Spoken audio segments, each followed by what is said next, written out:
de lo que pasó en el mes. Quiero recordarles a los que ya han participado de nuestras reuniones mensuales que al final de la presentación tendremos una sesión de preguntas en la que pueden levantar la mano y nosotros les damos permiso para que activen su micrófono y hagan la pregunta, pero igual pueden ir dejando a lo largo de la presentación preguntas por el chat. Que vamos a ir leyendo y cuando acabe la presentación las leemos para que las respondan. Así que les invitamos a tus preguntas. Más, dejo al equipo de inversiones realizar la presentación. A Luciana y a Julia. Hola, ¿qué tal todos? Gracias por estar acá. Yo soy Luciana Bonifaz y les voy a presentar también a Julia Udet, que es quien va a acompañarnos hoy día presentando la primera parte de los retornos de los fondos.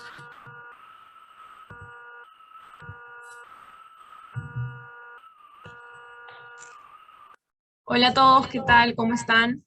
Vamos a ver el rendimiento de nuestros fondos en agosto. Actualmente tenemos 4 fondos, 2 en preoperativo, 2 en operativo.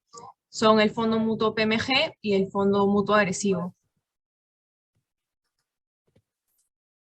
El PMG, que es el perfil del búho consciente para los que invierten en Flip, rindió en agosto 2,69% negativo.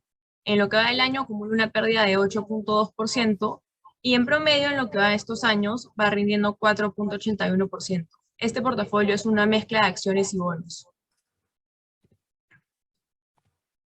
El agresivo, que para los de Flip es el perfil de la cobra chorada, ha rendido en agosto 3,44% negativo, acumula en lo que va del año una pérdida de 13,52% negativo, y en lo que va de estos años ha rendido en promedio 10,57%.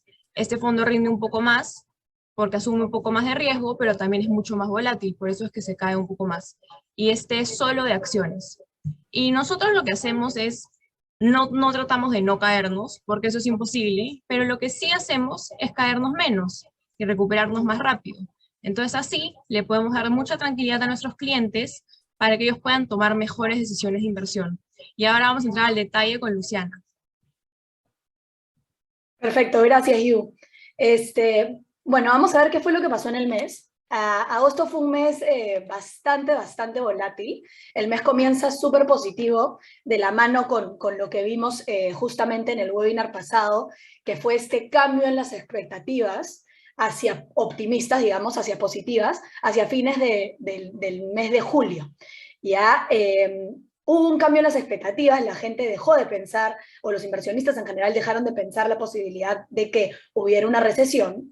Y hacia inicios de año, de mes, también se reporta el dato de inflación de julio, en 8,5%, que significa una gran desaceleración con respecto al mes de junio, en 9,1%.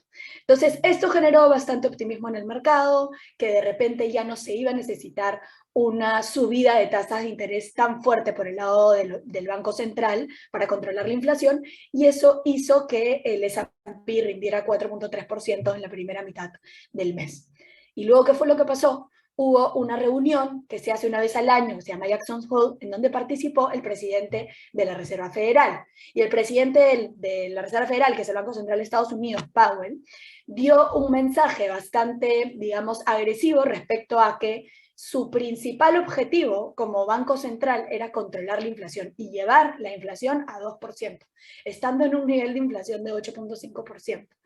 Y sin importar de repente el impacto que pudiera tener en la parte del consumo de las familias y en la parte de las empresas. ¿Por qué? Porque la situación económicamente está tan sólida que el presidente fue súper agresivo en su mensaje.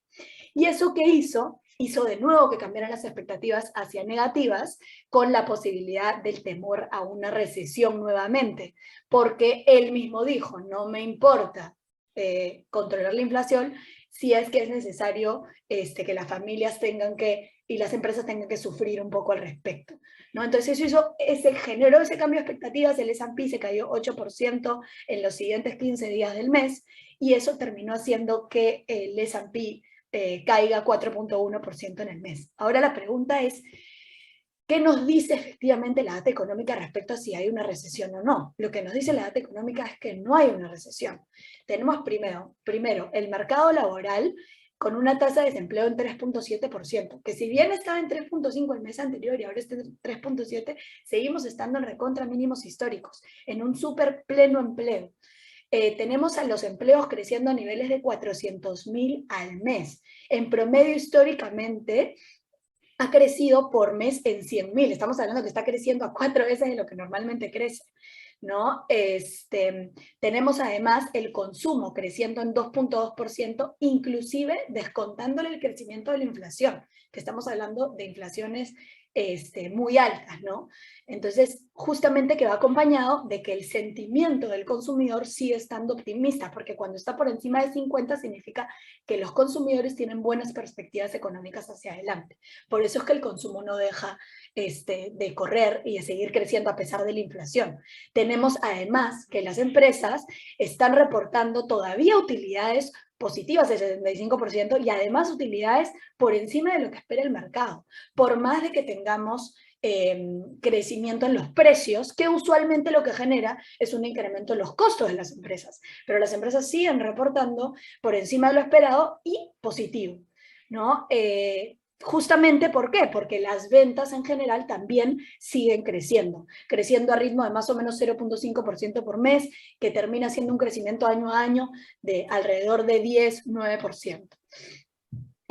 Además, lo que tenemos es una situación de endeudamiento, tanto de las familias como de las empresas, muy sólida. Las empresas tienen una deuda de 20% del patrimonio, cuando en la crisis del 2008 llegaron a estar en 60% del patrimonio y años antes era mucho más. El servicio de la deuda de las familias, que es esta, digamos, la parte del dinero que tienen que dirigir a pagar los intereses de sus deudas, es solo 9.5% del total de ingreso de las familias, cuando solo en la crisis de la pandemia ha estado cerca de 12%, y el promedio de los últimos 10 años también ha sido alrededor de 12%. Entonces, digamos que tanto las empresas como las familias están en una situación en la que incrementar las tasas de interés para sus deudas no debería de tener un impacto mayor o generar una recesión económica. Entonces, todos los datos que giran alrededor, digamos, de lo que demuestra si una economía está en recesión o no, nos dicen que efectivamente no estamos en un escenario de recesión, ni tampoco cerca, porque no es que estos datos se estén desacelerando a niveles muy acelerados y eso es lo que nos podría hacer pensar que va a haber una recesión pronto. Es todo lo contrario, la situación está muy sólida económicamente hablando, pero el mercado no dice eso. Existe hoy en día una distorsión entre el mercado y la economía. ¿Y eso por qué pasa? Yo no sé si se acuerdan o estuvieron conectados, pero ya hace unos meses mencionamos qué era lo que estaba pasando económicamente y en términos de mercado este año particularmente, que estaba generando tanta incertidumbre, pero creo que es importante recordarlo. ¿Ya? Este año es muy particular, ¿por qué? Porque estamos pasando por un escenario inflacionario después de casi 50 años, desde 1970. Y en escenarios inflacionarios lo que tiene que hacer el Banco Central es encarecer el valor del dinero, el costo del dinero, que es la tasa de interés, o quitar plata de la economía para controlar un poco la demanda y que los precios no suban tan rápido. Pero cuando la Reserva Federal saca plata de la economía o encarece el costo del dinero, también existe el riesgo de que lo haga muy rápido o de repente en una velocidad muy alta o en una magnitud muy amplia, y eso puede generar también todo lo contrario, un freno en la economía. Entonces, ahorita el Banco Central, no solo el de Estados Unidos, nosotros hablamos de Estados Unidos porque invertimos en Estados Unidos, pero los bancos centrales en el mundo, lo que están haciendo es tratando de balancear entre controlar la inflación, subiendo las tasas de interés, encareciendo el valor del dinero, pero sin frenar el crecimiento económico, ¿no? Entonces están en esa balanza, la cual es muy difícil de controlar, y eso ¿qué es lo que genera? Opiniones muy diversas alrededor de todos los inversionistas, lo que genera mucha volatilidad, que los precios se mueven mucho de acá para allá, alrededor de esas opiniones diversas. Eso genera incertidumbre y por consecuencia miedo, automáticamente, porque nadie sabe lo que va a pasar en el corto plazo. Entonces ese miedo genera una venta automática, porque lo primero que hacen los inversionistas cuando tienen miedo es salir y vender, y de ahí miran lo que está pasando. Entonces eso es lo que hace que el mercado se caiga, a pesar de que la situación económica nos demuestra de que no hay una recesión económica, sino todo lo contrario. ¿Y qué es lo que nosotros hacemos en momentos como estos, en los que existe una distorsión entre el mercado y la economía? Y que la economía nos dice que está sólida, ¿no? Pero el mercado muestra mucho miedo. Lo que nosotros buscamos es invertir en el mercado más eficiente y seguro, que es el de Estados Unidos. ¿Para qué? Para que en estos momentos de incertidumbre nos caigamos menos. Como pueden ver en el gráfico de la izquierda, nuestro fondo mutuo PMG, que es el primero del que habló Julia, se cae solo 8.2% en lo que va del año, versus inclusive todos los bonos alternativos que existen en el mercado, como los bonos latinoamericanos, los bonos emergentes, los bonos de Perú, inclusive los bonos de Estados Unidos, los de mejor calidad, se están cayendo 11%. Y el fondo PMG tiene una combinación de acciones y bonos. Ojo, entonces es bastante bueno, digamos, estar invertidos en el mejor mercado del mundo, en una combinación de las mejores acciones y de los mejores bonos, porque nos permite caernos menos. Eso también lo vemos en nuestro fondo agresivo, que es nuestro fondo de acciones, porque nuestra mezcla diversificada, digamos, de acciones de las mejores empresas de Estados Unidos, lo que nos permite también es que nuestro fondo agresivo se caiga menos que inclusive las mismas acciones de Estados Unidos, que las mismas acciones de emergentes y las acciones europeas, ¿no? Al final lo que nosotros buscamos es caernos menos en estos momentos de incertidumbre. Y también lo que hacemos es justamente por caernos menos, tomamos una mayor participación en acciones cuando el mercado llega a menos 10, a menos 20 o a menos 30, dependiendo del fondo. Pero lo que nosotros hacemos básicamente es que compramos 5% más de acciones cada vez que el mercado llega a estos puntos, con el objetivo de que cuando todo recupere, la situación, la incertidumbre se vaya, nosotros regresemos más rápido. ¿Por qué? Porque nosotros, como invertimos en el mercado de Estados Unidos, que es el que menos se cae y el que se recupera más rápido, lo que nos permite es que en este momento de recuperación nosotros logremos recuperarnos más rápido. Y de esa manera nuestros clientes estén más tranquilos y puedan tomar mejores decisiones de inversión. Ahora, ¿por qué es que hacemos esto?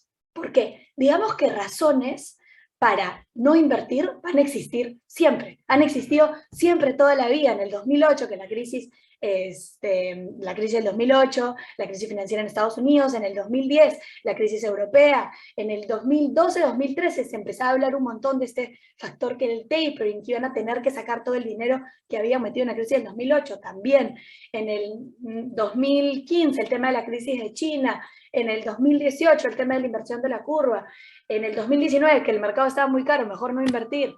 Siempre hay razones para no invertir, pero si nosotros no invertimos, nos perdemos el rendimiento de largo plazo de un mercado eficiente como el de Estados Unidos. Porque si ustedes ven, las rayitas verdes y las rayitas naranjas de repente en el tiempo no rinden en una tendencia positiva, pero Estados Unidos sí. Y si es que nosotros tomamos la decisión de no invertir cada vez que algo nos dice que no invirtamos, es probable que nos perdamos este rendimiento de largo plazo. Entonces, estar invertidos en esta estrategia en un mercado eficiente como el de Estados Unidos, lo que nos permite es no caernos tantos en momentos de crisis, no tomar la decisión de vender de repente asustados, inclusive poder comprar, recuperarlo más rápido y a la larga capturar ese rendimiento de largo plazo. Entonces, ¿cuáles son nuestras expectativas? En términos económicos, nuestras expectativas son que la inflación ya está cediendo y efectivamente creemos que la tendencia va a seguir yendo hacia la desaceleración. De hecho, ayer salió una noticia súper interesante de que el precio del petróleo ya ha llegado a estar por debajo de $85, que no lo veíamos así a lo largo del año, ¿no? Entonces, eso ya muestra una tendencia inicial a que el costo, bueno, el precio de las cosas ya se está reduciendo. Y probablemente esta tendencia de desaceleración en la inflación continúe. La Reserva Federal, los bancos centrales probablemente sigan subiendo tasas como lo vienen haciendo, pero ya con un ritmo menor, ya no tan acelerado, ya no de repente de 0.75%, sino de repente a un ritmo más bajo, porque ya no es necesario si es que la inflación efectivamente muestra una tendencia de desaceleración. Además, tenemos que la tasa de desempleo probablemente aumente un poco más hacia unos niveles de 4%, inclusive de repente un poco más, debido a que se está encareciendo el costo del dinero, y eso es totalmente normal, pero sigue siendo un mínimo histórico. Y ahí es donde, digamos, el mensaje del presidente de la FED es tan importante. Él toma una visión muy negativa, pero en realidad lo que te está diciendo es, la situación económica está tan buena que yo tengo espacio para seguir haciendo política monetaria contractiva, para seguir encareciendo el dinero y controlar la inflación sin generar una recesión económica, ¿no? El consumo y las ventas probablemente deberían de mantenerse sanos justamente por el nivel de endeudamiento de las familias, justamente porque las empresas y las personas siguen recibiendo ingresos, sus ingresos están creciendo al mismo ritmo, ¿no? Además, ¿cuáles son nuestras expectativas en términos de mercado? Es probable que la incertidumbre siga continuando hasta que sea evidente en data económica que la inflación efectivamente está cediendo. ¿Cuándo va a pasar esto? La inflación de agosto sale el 13 de septiembre, la próxima semana. Y si sale menor al dato de julio, ya serían 3 meses consecutivos en que la inflación está desacelerándose. Y eso confirma justamente que la inflación se está controlando y reduce la incertidumbre. También hace que los inversionistas crean que no se van a necesitar más subidas de interés, más encarecimientos del dinero hacia adelante, y eso hace que los inversionistas estén más tranquilos y el mercado probablemente tienda a recuperar. Entonces, eso es básicamente lo que nosotros estamos esperando hacia adelante. ¿Qué es lo que nosotros recomendamos hacer? Nuevamente, y como siempre les decimos, mantener la disciplina de la estrategia tanto de largo como de corto plazo, invertir solo en Estados Unidos, solo en dólares, solo a través de ETFs, no tratar de escoger acciones particulares, ni tratar de hacerle un timing perfecto al mercado, porque es probable que en el intento nos equivoquemos, sobre todo en estos momentos en los que hay mucha incertidumbre. Eso lo que nos permite es en momentos como estos, de grandes caídas, caernos menos. ¿Para qué? Para poder rendir más en el largo plazo, manteniéndonos invertidos, comprando más acciones en estos momentos de caídas, y eso nos permite capturar en una mayor medida el regreso, regresar más rápido y a la larga rendir más en el tiempo. Eso fue todo por la presentación del mes de hoy. Por favor, si tienen dudas, consultas, preguntas, no duden en prender su micrófono, levantar la mano, escribirnos por el chat y nosotros felices de responderles. Muchas gracias. Sí, claro. Esperamos ahí que levanten unas manos y mientras tanto, Lu, quería preguntarte, nos dejaron una pregunta por la invitación al webinar, y es, ¿qué pronóstico se tiene justamente sobre el dato de inflación que va a salir? ¿Qué expectativas tenemos? Y de repente también, Nacho, quieres comentar después, la misma pregunta nos dice, ¿qué pasaría si con este tema Estados Unidos deja de ser una potencia mundial, ¿no? Esa pregunta nos deja. Ya, respecto al dato de inflación, como les comentaba en la presentación, hay ciertos datos que ya nos demuestran o que ya nos están mostrando de que es probable que el dato de inflación de este mes, de agosto en realidad, salga por debajo del dato de inflación de julio. Estamos hablando de que en julio el precio del petróleo estaba por encima de los 90 y cerca a los 100. Ahorita el precio del petróleo está en 85. Eso, en general, el petróleo es un insumo básico, digamos, para todas las industrias. Por ende, tiene un impacto tanto directo en la parte de inflación por energía y alimentos, pero también tiene un impacto indirecto en la parte de la inflación, que no es energía y alimentos. Entonces, es probable que el dato salga por debajo del 8.5% que salió el mes pasado, y si efectivamente es así, debería de generar algo de tranquilidad en el mercado. Bueno, con respecto a Estados Unidos y si podría dejar de ser una potencia mundial, y yo veo, digamos, eso bien difícil, ¿no? Probablemente nosotros no vamos a ver un Estados Unidos caer, ¿no? Si queremos usar un adjetivo duro, ¿no? No vemos, o sea, digamos, con todos los problemas que pueda tener Estados Unidos, no vemos a nadie que lo pueda reemplazar, digamos, como potencia mundial, ¿no? En el juego relativo, Estados Unidos gana lejos, ¿no? En el sentido de tener, pues, digamos, este marco de reglas claras, de instituciones que funcionan, ¿no? Entre las universidades, el sistema financiero, ¿no? El entusiasmo de crear la misma constitución y demás, que permite que las mejores ideas de los más jóvenes calen, levanten capital y creen de la nada productos y servicios que no existían y que hacen que la torta en el mundo sea más grande, ¿no? Y ahí tienes a Google, tienes a Microsoft, tienes a Yahoo, tienes a Apple, ¿no? A Amazon, ¿no? Que son empresas que hace 15 o 20 años no estaban entre las mejores del mundo. Y otra vez, después de 200 años de historia, o 300 de historia gringa, terminan liderando el mundo otra vez, ¿no? O sea, una y otra vez están poniendo los mejores productos y servicios al alcance del mundo entero, ¿no? Y una y otra vez, cada vez que hay una crisis, ya sea política o económica, desde las conocidas hasta la pandemia y demás, vuelven a liderar el mundo, ¿no? Y eso prontamente eso más rápido que tarde se refleja en el precio de sus principales compañías en el mundo, que se refleja además en los principales mercados de valores del mundo, ¿no? La bolsa americana regresó a los niveles de pandemia y está, creo que 30% encima. Las acciones valen 30% más de lo que valían antes de la pandemia, ¿no? Y eso no ocurre con las demás economías, ¿no? Como el gráfico que mostraba Luciana, si bien después viene Europa o la China, sus mercados, o porque reaccionan más tarde, y si bien pueden crecer más como la China, no funcionan igual que los mercados americanos, ¿no? Entonces, al final, quienes capturan todo ese crecimiento son ellos, ¿no? Y lo que hacemos nosotros es invertirnos justamente en esas empresas, ¿no? En las más importantes, las más grandes, ya sea a través de acciones, que es lo que te da el rendimiento más importante, o principalmente bonos de la mejor calidad, ¿no? Entonces, no vemos un cambio mayor en el mundo que haga que, digamos, el dólar o Estados Unidos puedan dejar de ser la potencia mundial. Siguen liderando el tema. Y en algún momento, cuando diseñamos este portafolio hace muchos años, discutimos mucho sobre eso, ¿no? Y era cuando más cuestionado estaba el modelo americano, ¿no? Después del 2008, ¿no? De toda la crisis que hubo, ¿no? Siempre cuando hay una crisis como esta se cuestiona, ¿no? Se cuestiona el dólar, se cuestiona el modelo americano, y lo que han hecho una y otra vez los gringos es salir adelante, ¿no?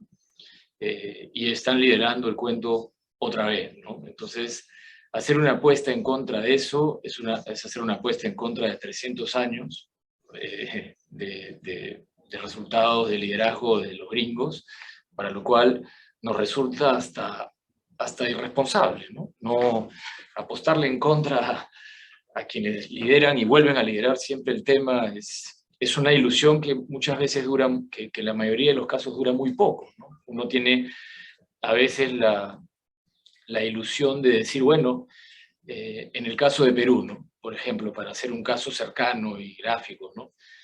Tienes acciones como Credit Corp, que valían pues $240 antes de la pandemia, ¿no? Y hoy día andan por los 130, ¿no? Si se hubieran comportado igual, ¿no? Porque probablemente el banco de crédito va a ser igual, la misma cantidad de plata este año que la que hacía antes de la pandemia, si se hubiera comportado igual el precio debería andar por los $400, no por los 130, ¿no? Entonces, ¿por qué no anda por ahí, no? Y la respuesta la sabemos todos, ¿no?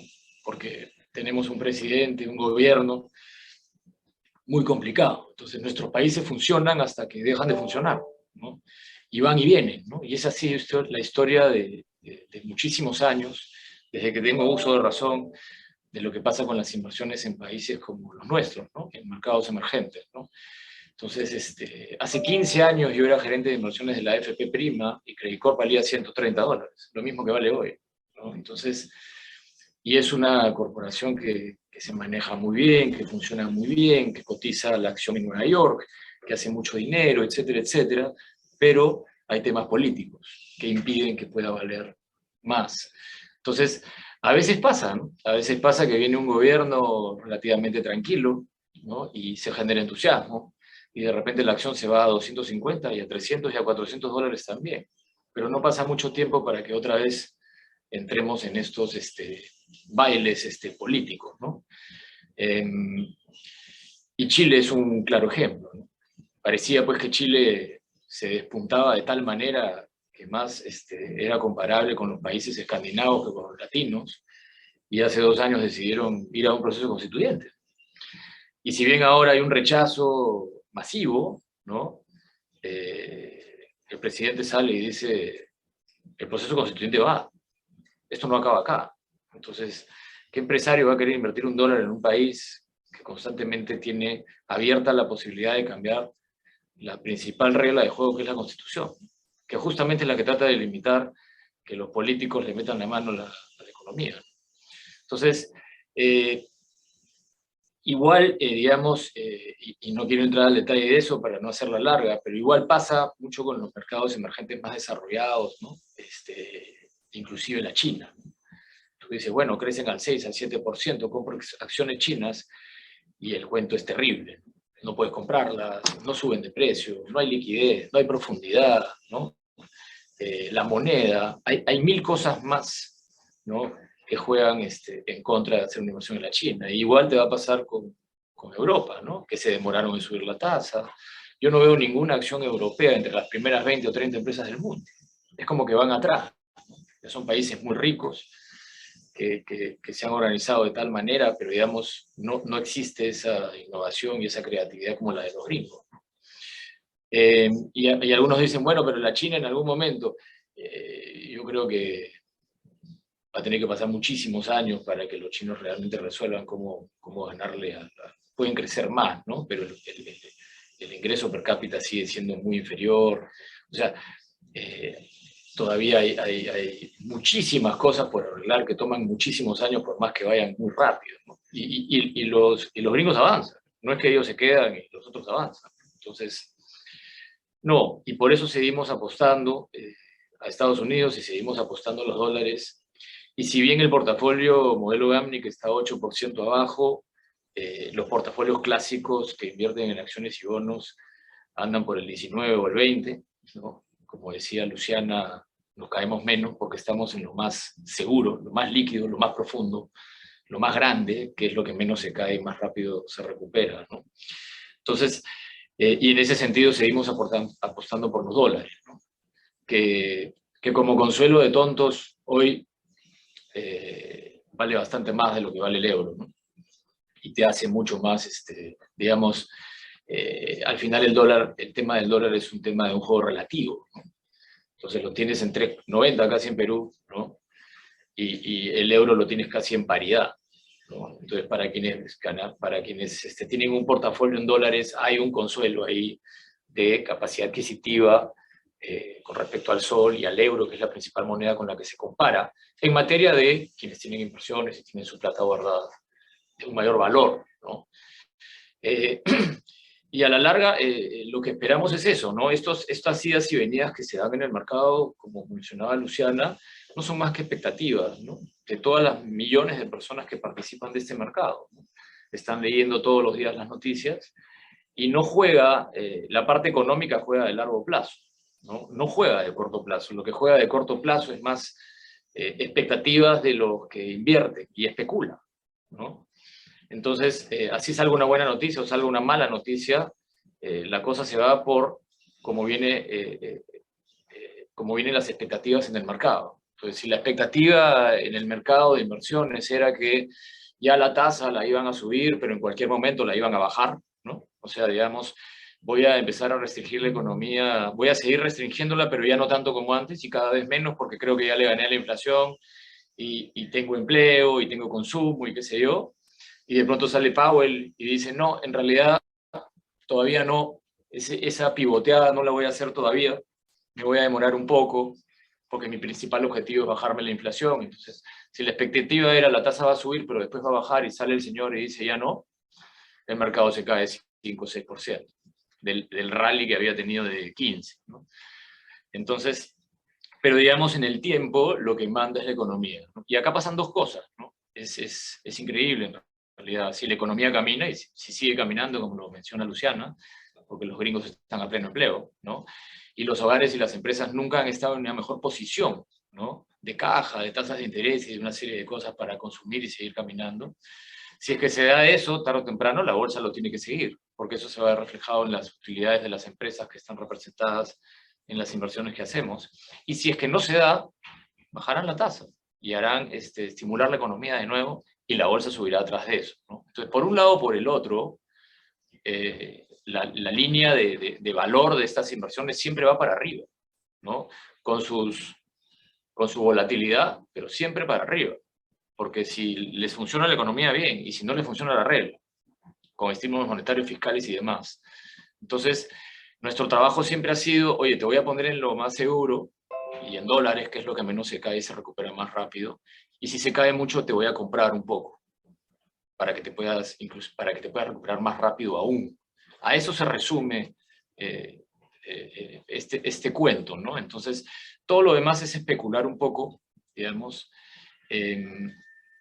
y es divertido y es bonito y a veces puedes entender si sube o baja, pero créanme que en la mayoría de los casos no. Si es que eso fuese tan fácil, habrían más personas como Warren Buffett, ¿no? Que es el único que ha hecho rendimientos consistentemente más altos que lo que hace la bolsa en los últimos 40 o 50 años, ¿no? Y en realidad, como dice él, no tienes que ser un genio, ¿no? Tienes que ser consistente en saber que lo único que funciona en el mundo para hacer plata es la economía americana y las acciones y los bonos en Estados Unidos, que son los únicos que van para arriba, ¿no? La data es demasiado clara, ¿no? Y eso funciona porque el modelo americano funciona. Entonces, ¿qué hace él? Él invierte en dólares y en Estados Unidos. Escoge las empresas, a diferencia de lo que hacemos nosotros, que escogemos todas, digamos, las 500, las 2000, las 3000 a través de índices, porque no somos Warren Buffett, ¿no? Él está metido ahí y escoge las que él considera mejores y le gana constantemente al índice. Todos los demás viven la ilusión de ganarle al índice por momentos y después de perder. Entonces, esa ilusión a lo único que te lleva es a tomar malas decisiones y a no hacer la rentabilidad, ¿no? La consistencia de estar en dólares y en lo mejor es lo que permite hacer ese 5 o 6% al año, que es lo que hemos hecho los últimos 13 años, y si jalamos la historia hacia más atrás es lo mismo, y lo más probable es que hacia adelante sea igual, ¿no? Que a la larga además inclusive termina siendo una opción más rentable, digamos, porque cuando alguien dice 5 y no te lo garantizo, y no te genero renta, y va y viene, y en promedio es 5, muchos dicen, ah, no, mejor me voy al 8, ¿no? Que me han ofrecido acá en un fondo, en un producto, en un esto y en un otro, ¿no? Todas esas cosas funcionan hasta que dejan de funcionar, ¿no? Se está viendo mucho en el Perú ahora, que hay muchos productos que están teniendo problemas, porque no hay nada gratis, ¿no? Cuando alguien te ofrezca 8 fijo, preocúpate, ¿no? Porque ahí hay un riesgo implícito importante, ¿no? Que hay que entenderlo, ¿no? Puedes generar 8 en un portafolio agresivo de solo acciones, pero esa no es la idea tampoco para todos los clientes, ¿no? La mayoría no se va a sentir cómodo en una caída como la que ha habido y estar pues 15% abajo, 20% abajo. La estadística es muy clara, ¿no? Cualquier cosa debajo de 10, la gente se pone nerviosa y empieza a tomar malas decisiones. Estamos en una de esas crisis terribles, la bolsa está, creo que anda como 16% abajo, las acciones gringas, los bonos han tenido el peor año de toda su historia, ¿no? Y nosotros estamos 8. Pareciera que la matemática no da, pero en realidad sí da para -8, porque estamos en lo mejorcito, lo más seguro del mundo. Hay que tener la paciencia nada más, hay que tener la consistencia de estar ahí, porque a la larga eso va a generar su 5 o 6% de rendimiento sin ninguna duda. Gracias, Nacho. Justo a Rodrigo está levantando la mano, de repente quiere hacer una pregunta ahorita. Dale, Rodrigo. Sí, hola. ¿Cómo están? ¿Me escuchan? Un poco lejos, pero sí. Ya. ¿Ustedes no creen que el índice está bastante sobrecomprado y que en algún momento el precio de todo el ETF del S&P va a tener que... Rodrigo, ¿crees que puedes repetir la pregunta? De repente no te escuchamos muy lejos. O si no, puedes ponerla por el chat también, pero a ver, vuelve a intentar. Ahora sí. Ahora me escuchan mejor. Sí, mejor. Ahora dale. Ya. Buenos días. Lo que les decía es que no, ustedes no consideran que el índice, el S&P, está demasiado sobrecomprado ya hace más o menos como los últimos 2 años por la ingente cantidad de dinero que ha metido la Reserva Federal y han especulado demasiado los inversores, haciendo que el índice suba demasiado. No, La mayoría, o sea, la media del PER, por ejemplo, está mostrando de que está demasiado alejado del precio actual. Entonces, ¿no piensan que debería volver a tener una caída un poco más, por ejemplo, a volver hacia la media para que recién se pueda comprar más? mira, es bien difícil saber cuánto más se pueda caer, cuánto más se pueda caer, digamos, o si ya empezó el ciclo de subida, ¿no? Este tema es increíble, ¿no? Acuérdate de lo complejo que es, ¿no? Son millones de variables y millones de inversores en todo el mundo, ¿no? En este mercado, ¿no? Y como te decía, mucho funciona por expectativa, ¿no? De lo que la gente crea va a pasar, ¿no? Y muchas de las expectativas además tienen que ver con la información que está por venir, no la información de atrás, ¿no? Sino lo que está por venir. Entonces, como dice el mismo Powell, ¿no? Y dice la gente que realmente sabe de estas cosas, ¿no? Le parece gracioso que la gente, y lo dice, ¿no? Esté prediciendo recesiones y cosas cuando en verdad nadie sabe, ¿no? Nadie sabe si es imposible predecir una recesión, ¿no? Entonces, se especula muchísimo y las cosas van para adelante y van para atrás. Y después es la economía la que te dice si el mercado está en lo correcto o no. Y eso hace que suba o que baje. Y como yo mencionaba hace un momento, si la economía está mal, la estimulan, y si está bien, la dejan, ¿no? Y al final la cosa va para arriba igual. Ahora, saber, hay miles de indicadores, ¿no? De si está barata, de si está cara, qué sé yo. Yo lo comentaba el otro día, ¿no? Acá en la oficina, ¿no? La bolsa está y en niveles de price earnings, que es lo que tú mencionas, que es la relación que existe entre el precio de las acciones y las utilidades que generan esas empresas, ¿no? Se hace una relación para quienes no entienden el concepto. Si Credit Corp vale tanta plata, digamos, y hace tantas utilidades, ahí hay una relación. En el numerador pones lo que vale la empresa y en el denominador abajo pones la utilidad, ¿no? Y hay una relación, ¿no? Credit Corp hace, no sé, 12 veces vale hoy día lo que vale en el mercado, 12 veces las utilidades, ¿no? Vale. ¿Y cuánto ha valido, ¿no? ¿Cuál ha sido ese indicador para Credit Corp toda la vida? Ha sido el promedio ha sido 16 veces, ¿no? Significa que tú inviertes tu plata en Credit Corp y te vas a demorar 16 años en recuperarla. Las utilidades tienen que pasar 16 años para que logres capturar el precio, ¿no? El valor de la empresa de arriba, ¿no?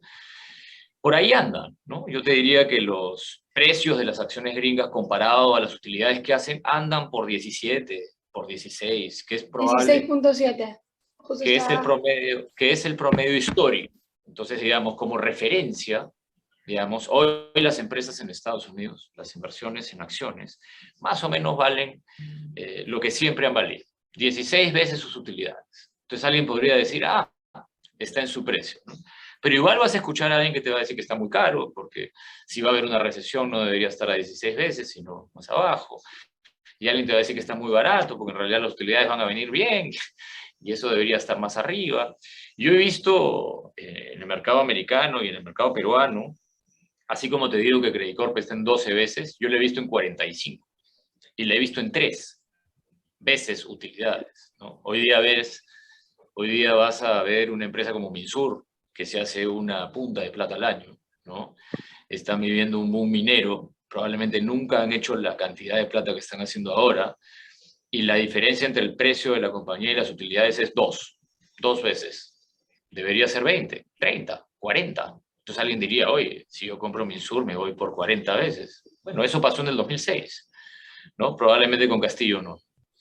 Entonces, son referencias, ¿no? Son referencias que están puestas en un libro que te hacen la vida más fácil para poder discutir de inversiones, pero en realidad es lo último que tienes que considerar para hacer inversiones inteligentes y que de largo plazo te generan un rendimiento, un riesgo adecuado, ¿no? Porque el mundo no lo puedes poner en un libro, ¿no?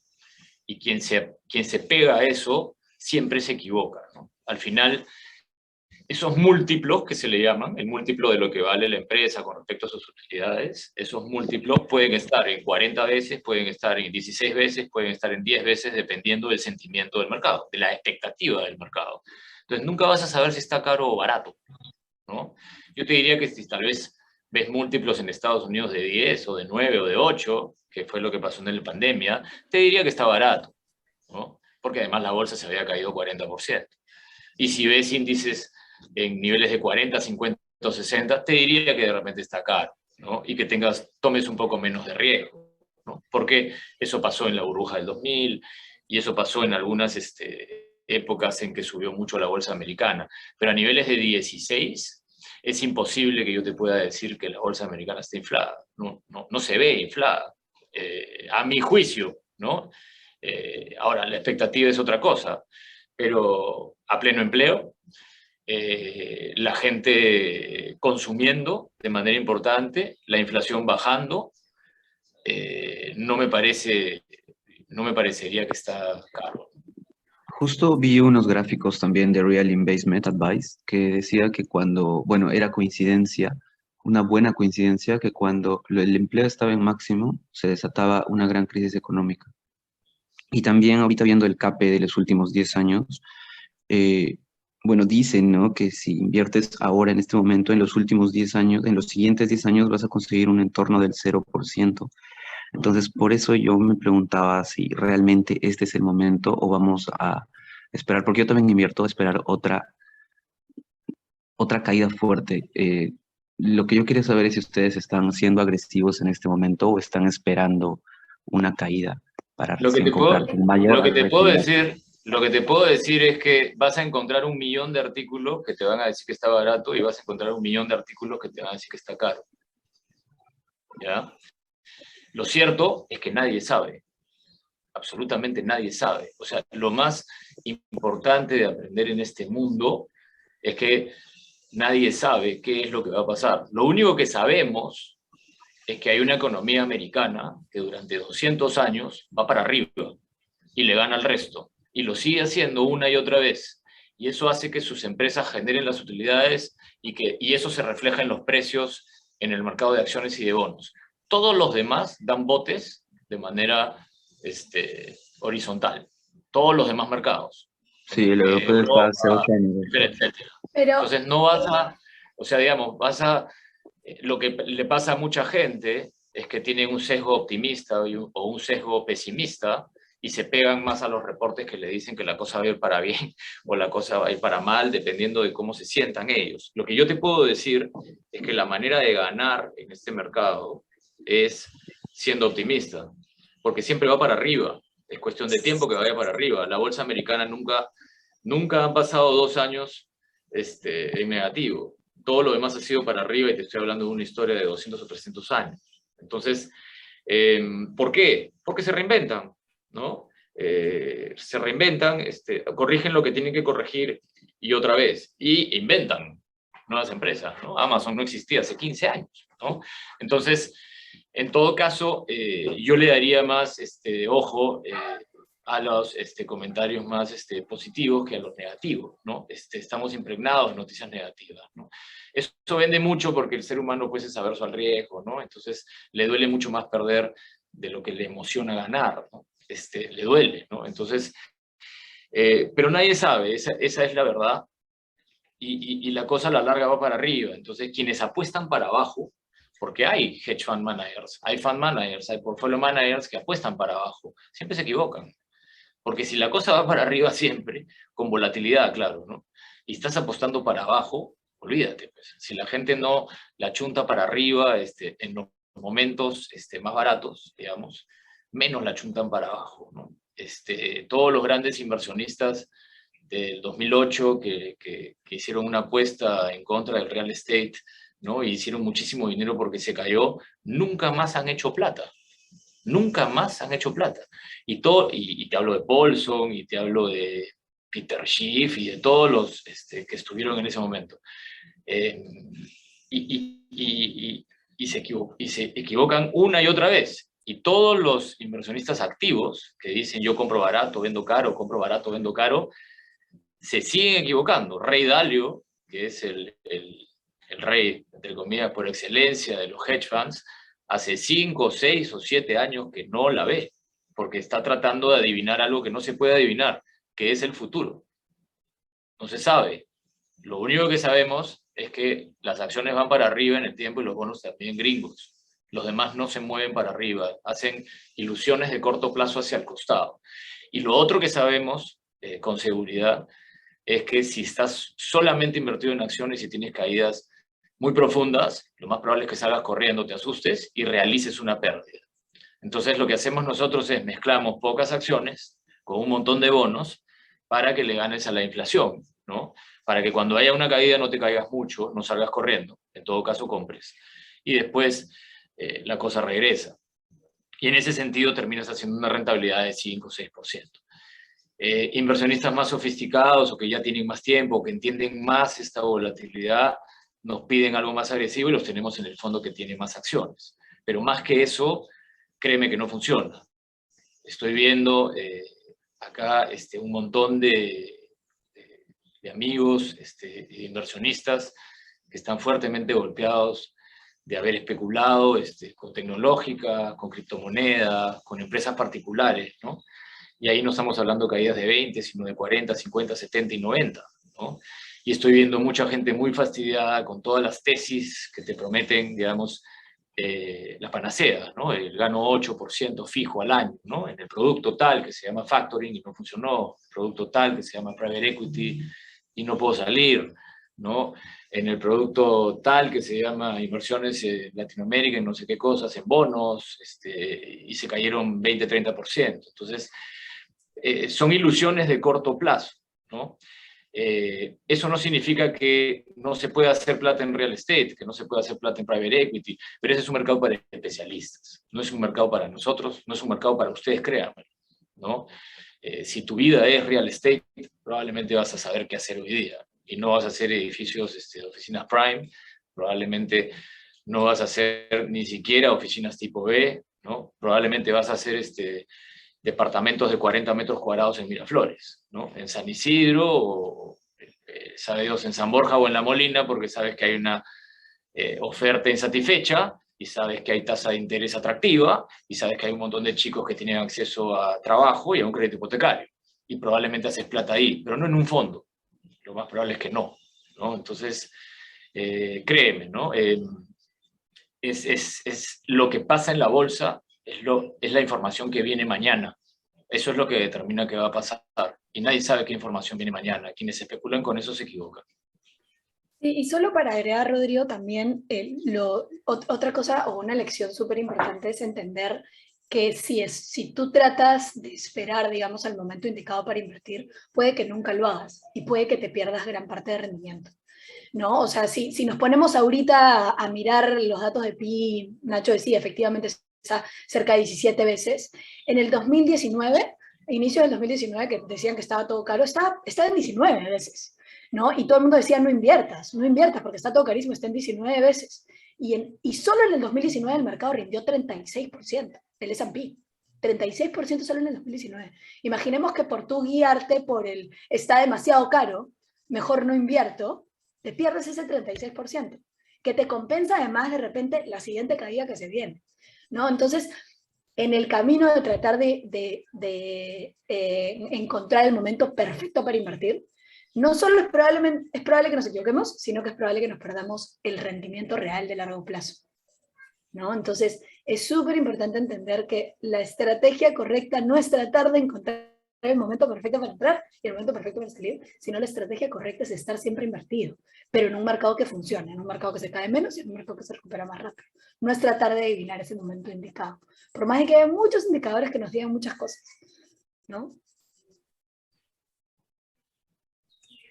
¿Qué tal, Rodrigo? ¿Qué te pareció? ¿Tú también crees tú crees que está inflada, tú crees que está inflado el S&P?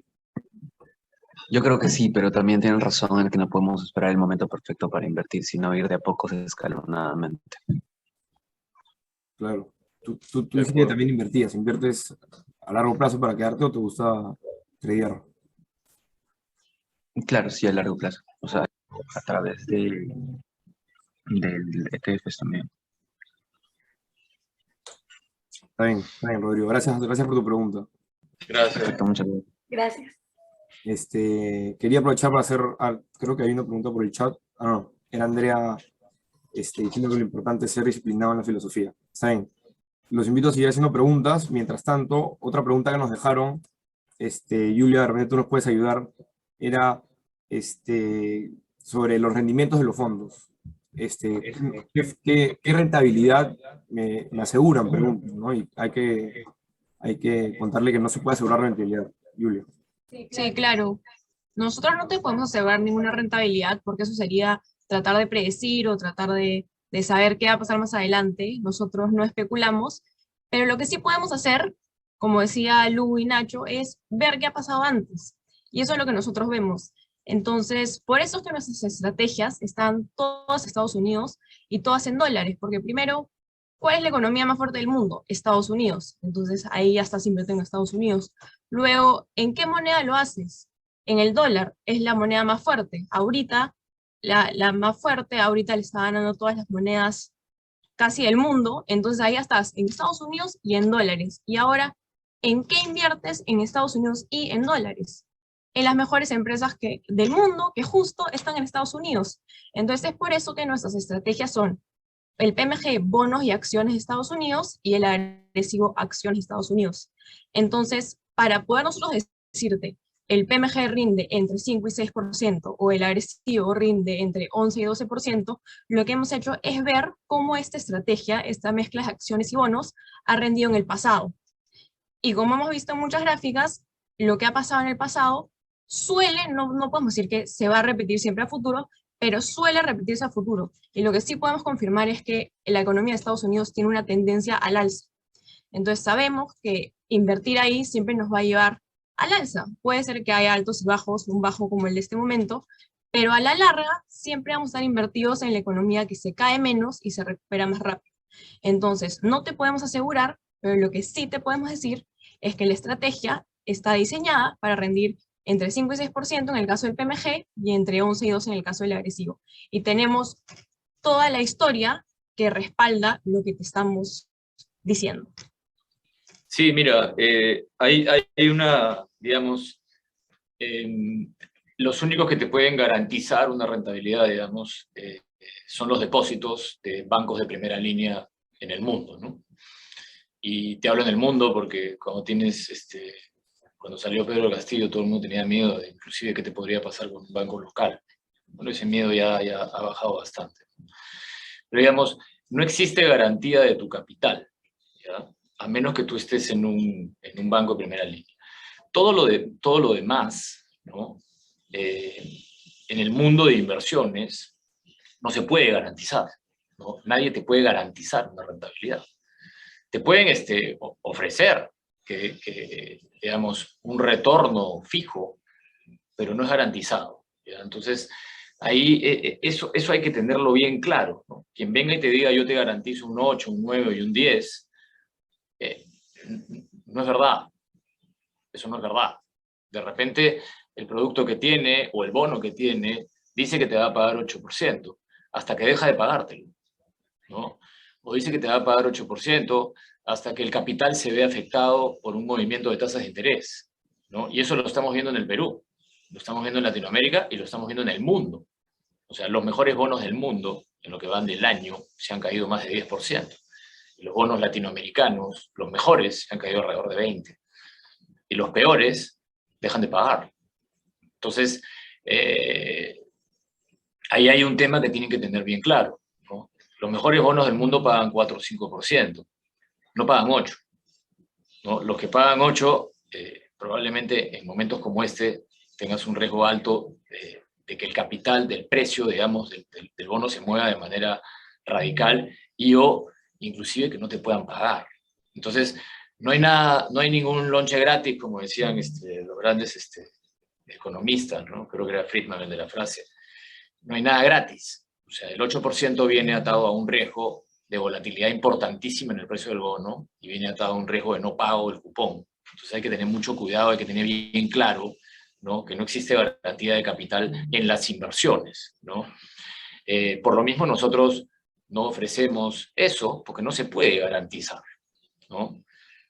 Lo único que podemos hacer es estar preparados, digamos. Uno no puede predecir el futuro, pero sí puede estar preparado, ¿no? Y sabemos que estas crisis son normales, sabemos que se dan cada 5 años, cada 7 años, cada 10 años, lo sabemos.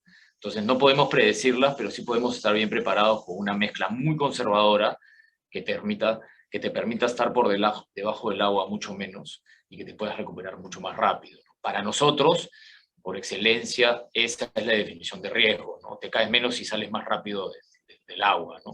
Eso permite que no vendas y hagas tu rentabilidad. Todo lo demás se mueve mucho más e inclusive te puede dejar de pagar. Entonces hay que tener bien claro eso. Claro, buenazo. Y Nicolás, de repente tú nos puedes ayudar ya redondeando esta pregunta. Justo hay una adicional similar que es, entonces, esas rentabilidades promedio que me enseñan en la página, por ejemplo, de Flip, ¿cómo las interpreto, no? ¿Qué son? ¿De dónde salen? Y si eso es lo que voy a tener al final.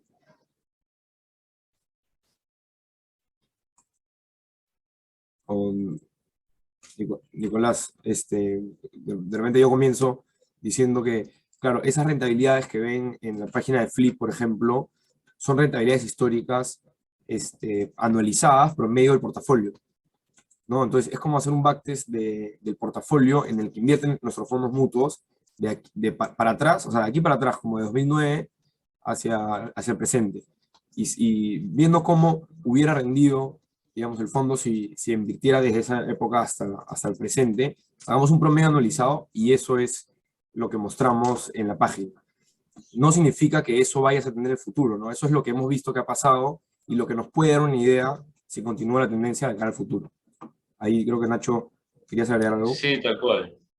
Tal cual, ¿no? Son los resultados que hemos tenido hacia atrás, ¿no? Y si esa historia la retrocedes más, te vas a encontrar con un poco de lo mismo, ¿no? 5 o 6% de rendimiento hacia atrás. Si quieres saber qué va a pasar hacia adelante, 1 o 2 años, bien difícil. 3 años te puedo garantizar que vas a estar ahí de nuevo, ¿no? En ese 5 o 6% otra vez, ¿no? Porque eso es lo que una y otra vez ha sucedido en el mercado americano, ¿no? Pero de corto plazo no lo puedes predecir y menos garantizarlo. Perfecto, perfecto. Y otra pregunta que nos dejaron interesante, cambiando un poco de tema y que tiene que ver con la coyuntura que hablaron Julia y Luciana en la presentación, y es sobre Europa, que nos preguntan, estando así, digamos, mal y justo en una caída de repente más pronunciada que los Estados Unidos, no es una oportunidad de compra, como lo que nosotros decimos de cuando el mercado de Estados Unidos se cae, compramos acciones, nos preguntan cómo nosotros vemos esa oportunidad de cara a las personas y también de cara a nosotros, si nosotros no lo analizamos. Sí, en ese caso creo que podríamos, por ejemplo, regresar o recordar el último gráfico que puse de toda la historia de Estados Unidos, toda la historia de Europa, digamos, de los últimos 15 años y toda la historia de emergentes. El problema con mercados que no son el de Estados Unidos, por más desarrollados que sean como es el de Europa, es que no son igual de eficientes. Es decir, los precios de los activos en el mercado no necesariamente reflejan lo que está pasando con los fundamentos. Entonces sí, yo puedo mirar Europa y decir, puede haber una mucha mayor oportunidad en Europa, pero los precios no necesariamente van a reflejar los fundamentos de la economía. Me pasa lo mismo, por ejemplo, con Minsur, como dice Nacho, está en 2 veces utilidades. O sea, Minsur está baratísimo por la cantidad de utilidades que está generando. Uno debería pensar irracionalmente y teóricamente, esa acción debería de valer por lo menos 10 veces más, ¿no? Pero ¿qué pasa? El mercado no tiene tantos participantes, no es tan profundo como para que al final el precio se refleje realmente al cual debería de ser.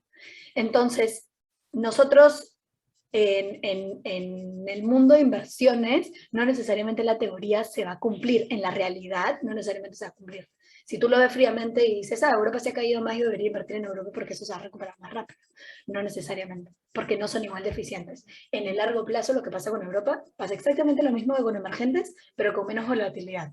Se mueve en horizontal, porque no es igual de eficiente, no es igual de profundo.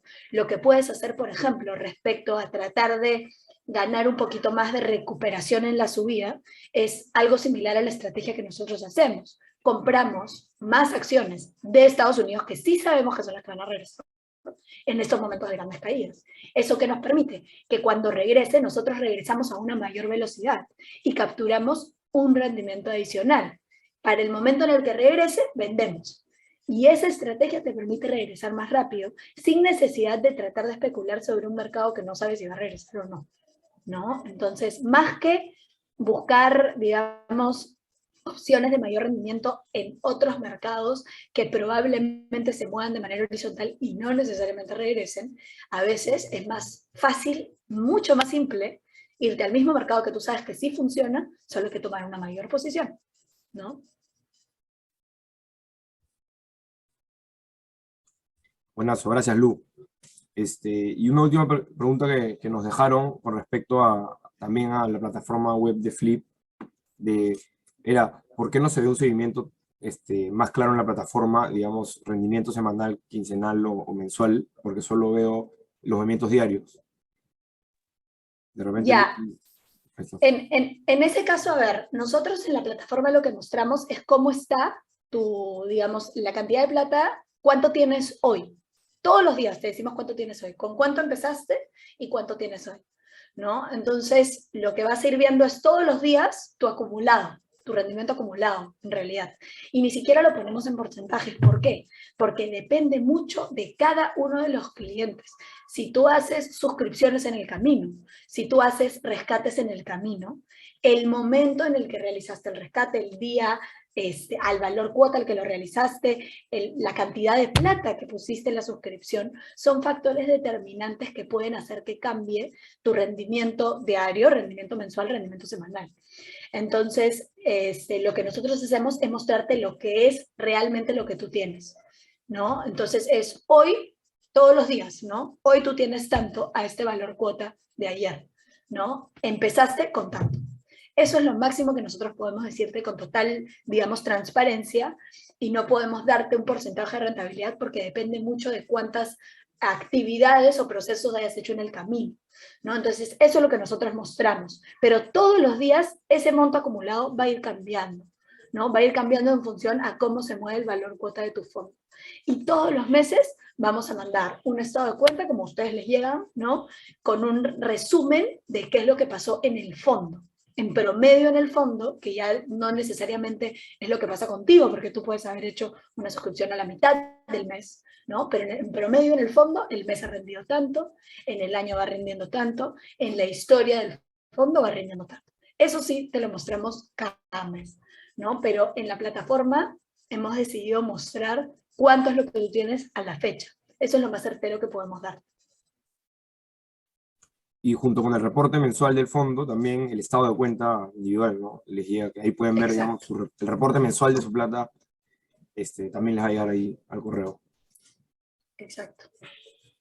Bueno, siendo ya casi las 9:15 y viendo que no hay más preguntas en el chat, no hay más manos levantadas, creo que podríamos ir terminando la sesión, la presentación de hoy, siempre recordando que una vez terminada la presentación, esta presentación ha sido grabada, entonces vamos a subir la grabación de video a nuestras cuentas de YouTube y se las vamos a compartir a todos para que puedan verla cuando quieran y ver de nuevo, digamos, estos gráficos y parte de la presentación que les hemos enseñado ahora, ¿no? Entonces, creo que ya estamos para terminar hoy día. Gracias a todos por conectarse, gracias a todos los que dejaron sus preguntas y ya nos vemos para la siguiente presentación. Muchas gracias. Mil gracias a todos. Un abrazo para cada uno y para Gonzalo, que fue en su santo. Bye, bye. Cuídense mucho, muchachos. Gracias. Gracias. Gracias, Juanito. Gracias, Juanito.